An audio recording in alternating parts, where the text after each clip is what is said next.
Hello and welcome to day 3 of solving compound inequalities. So 2 days ago, we did compound inequalities that had the word or in them. And when we graphed them, they went out, away from each other. So or problems go out. We could still have open and closed circles. Yesterday, we did compound inequalities that had the word and in there, and when we graphed these inequalities, they shaded between all of the time. So today, we're just going to put this together with some real-life compound inequalities.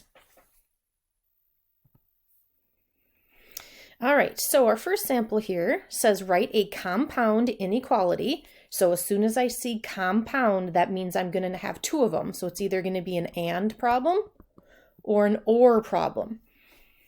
And graph it. So an advertisement for a part-time job states that the hourly rate is between $9 and $12.50. Okay, when I see the word between, I know that that's an and problem. So between, if I put 0 on my number line, now I know we have $9 and we have $12.50. And when we are going between, we are going to shade everything between here. Now, if you just leave it like this, you're going to get some wrong because we have to decide, are these going to be open or closed circles here at 9 and at 12.50?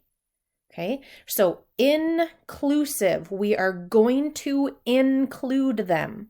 So if we're going to include them, that means we need to shade this in. So now, if this is an and, when I like to write my ands, I like to put my less than, x, and less than. Okay, now I look at it and I see closed circles here because we are going to include these. So make sure you put your lines underneath. And then we have on our number line, the first number you see is the 9, and the second number you see is the $12.50. Okay, so we are including between 9 and $12.50. So we wrote our inequality and we graphed it. Okay, this is an and problem. All right, the next one. The United States Postal Service charges a non-machinable surcharge for first-class mail. That means if something's too big or too small, they can't just put it through and scan it really quick, so they have to do it extra, so it takes them a little bit extra to do that, so then they charge you. If something's too small, then it can't be read by their machine, or if something's too big, it can't be read by their machine, okay? So length of the envelope doesn't fall within the given range.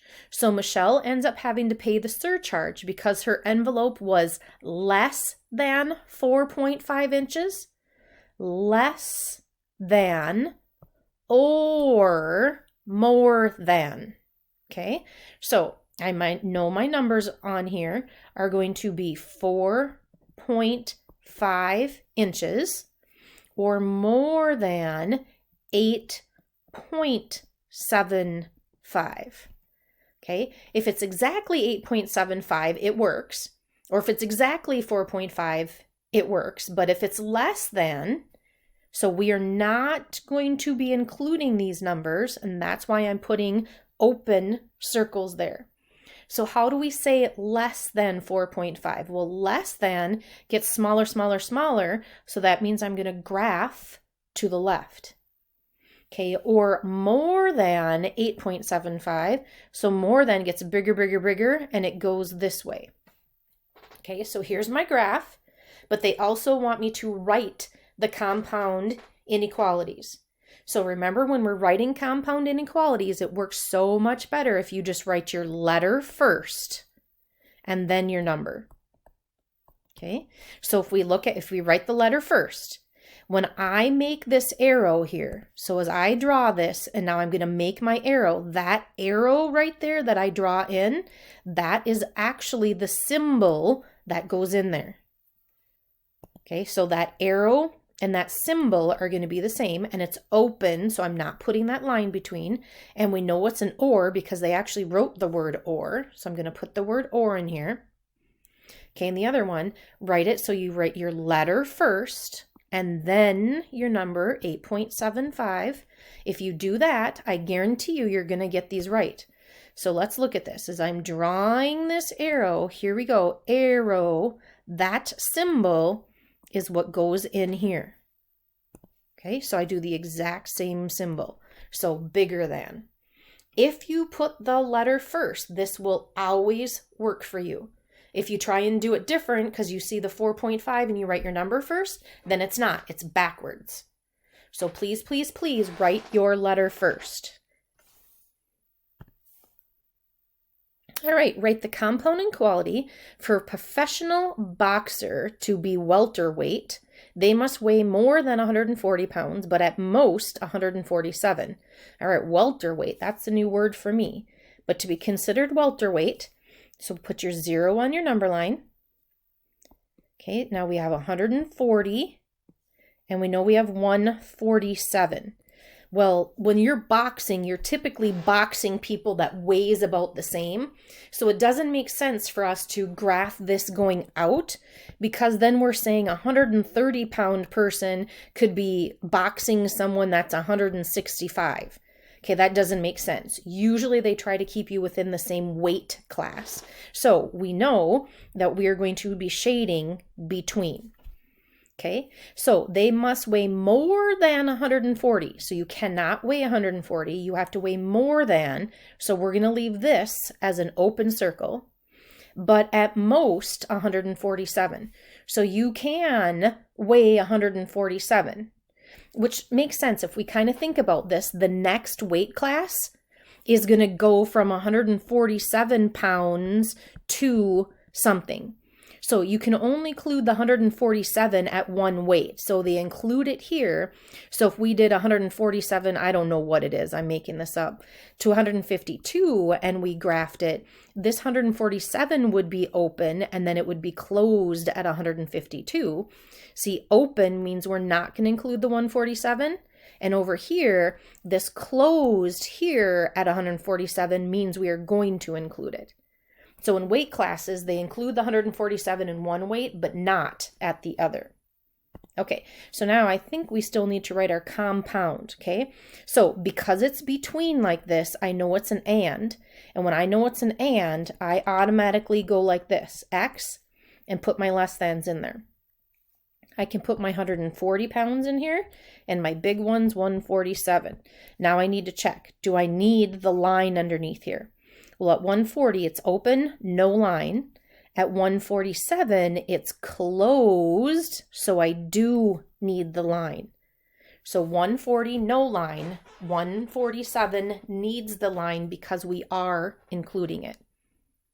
Now, some of you might want to write it like this, x and 140, and x and 147. That's totally fine.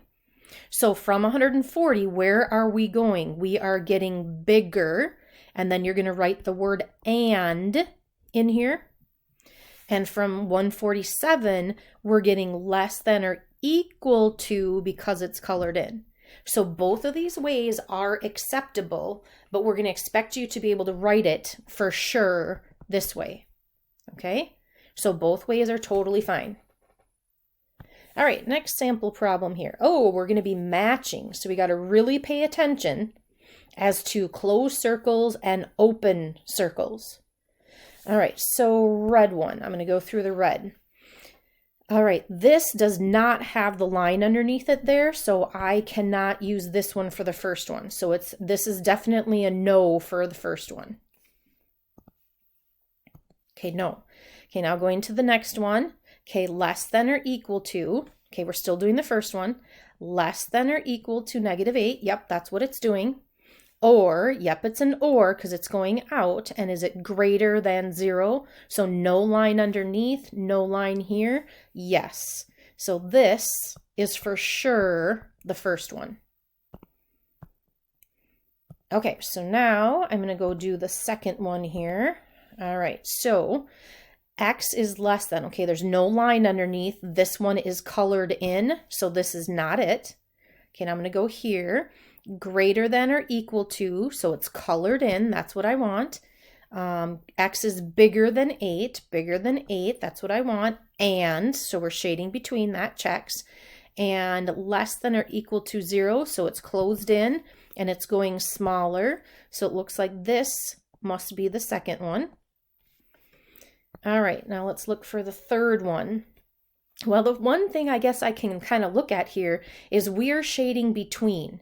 When we shade between, we know that's an and problem. So the only one left for an and is this one, and they're open circles, so we do not have anything here. So this must be the third one. And then the fourth one, if we're looking at this fourth one here, we've got an open circle and a closed circle. Open, close. That's the only one that has that. So looks like we are good here. And so this must be your fourth one. Okay, so some of you can do by the ands and the ors and decide which way it goes. Some of you can do by the symbols. So whichever way works best for you. All right, I just have a couple review problems here that I want to do. So in this problem right here, solving the compound inequality. So here we go. We're going to divide by -4. So x and -5. What did I divide by? A negative. So I need to flip my sign. So they're going to ask me to graph this. So I just like to get my graphing done. So I'm putting -5. Less than, okay, so it's an open circle. Any number less than goes this way. Okay, second one, it's an or. All right, or, in my mind, I already know my graph has to go like this because it says or. So let's say I'm going to add 1. So 2x is greater than 14. Divide by 2. So x is greater than 7. 7, open circle, there's no line underneath it. Any number greater than goes this way. Fits my image of them going out. So this is correct. Probably did this one good to go. Just remember when you're dividing by that negative like we did here, that you flip your sign. All right, last sample problem for the day. And when I see this word and, I know that my graph had better go like this. Okay? All right, so the first thing I'm going to do is solve here. Subtract 2. 3x is less than or equal to 15. So divide by 3, divide by 3. X is less than or equal to 5. Okay, so when I'm graphing this, I have 0, and this is 5, and I have a closed circle, so this goes left. All right, so now I think I have a typo over here on the right-hand side. Let's see here. We have x divided by -3 is greater than -4. Yep, I have a typo in here. I can tell it's a typo because this is supposed to be an and problem, and we would not get this kind of situation here if I was going to be asking you to do an and problem, because we have to multiply both sides here by -3. So this is going to cancel. So x is, and I would flip this sign right now because I'm dividing by a -3. Okay, so I think what I originally meant to do, so a -3 times a negative is going to be a +12. I think I probably didn't mean for that to be a negative so that there would be no flipping. So I apologize. I made a mistake right here. So when this goes to 12, this would be an open circle and it would be like this. Okay, I will not give you any problems like this. So this is a typo on my end. Typo my end. Okay, because ands are supposed to go between, so then I know that there was an error somewhere. Alrighty? Okay, good luck on your assignment today. Most of it's going to be those word problems.